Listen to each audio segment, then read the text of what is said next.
This is Viva. Datuk Seri Najib Tun Razak said he is not going to ask for money from US President Donald Trump. Instead, he says he's there in the US right now to show that Malaysia is an important ally to the Americans. The Prime Minister adds he brings to the table a great deal of value propositions. Now, it's unclear what kind of propositions Najib is going to be discussing with Trump.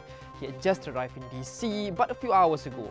But let us hope for more clarity as time passes and for some meaningful agreements that will be mutually beneficial for both our economies. And meanwhile, the White House has officially weighed in on Najib's visit and the effects that it may or may not bring. White House Press Secretary Sarah Huckabee Sanders has insisted that Najib's visit will not affect the US Department of Justice's investigation into the 1MDB issue. Huckabee Sanders said that investigation is apolitical and independent. She said other things, more important things, will be discussed between the two heads of state, like the fight against ISIS, the increasingly volatile North Korea, and the uncomfortable situation in the South China Sea as well. Experts also say this is Trump's chance to court an important ally in the crucial Southeast Asia region to counter China's increasing influence. And closer to home, history has been made just next door. Halimah Yacob has been elected the first female president of Singapore, also just the second Malay president in Singapore's history. But she was elected without a single vote cast. How did that happen?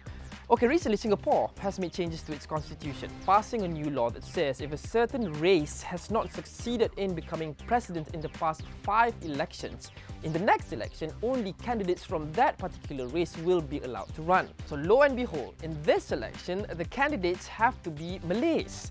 So along came 3 to apply, businessmen Saleh Marikan and Farid Khan, and also Halimah.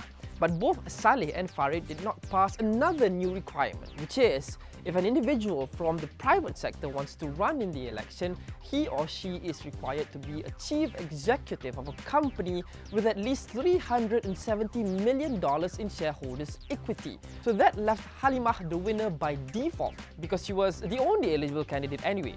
Singapore says these changes to the law is to ensure equality for all races.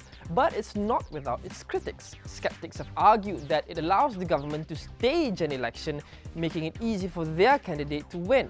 They also argued if the government indeed wants to ensure a level playing field for all races, it can do so through other, more meaningful laws.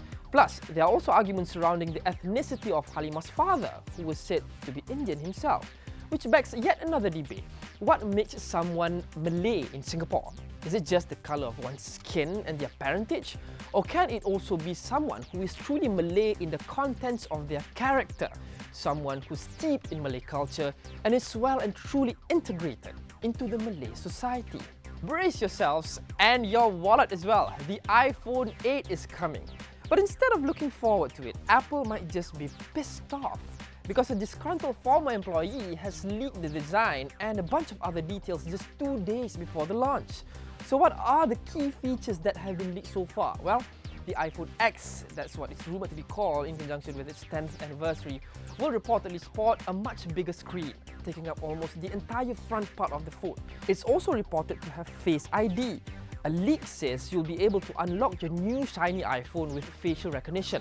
Not just that, it says you can also pay for stuff with Apple Pay using facial recognition.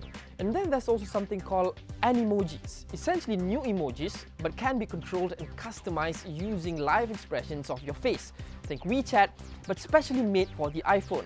The new iPhone 8 or X will also reportedly have wireless charging. But as we await the launch, it's really anyone's guess whether all these leaks are in fact true. Nevertheless, as I've said before, brace your wallets, because this is the first iPhone that is expected to cross the 4,000 ringgit price range.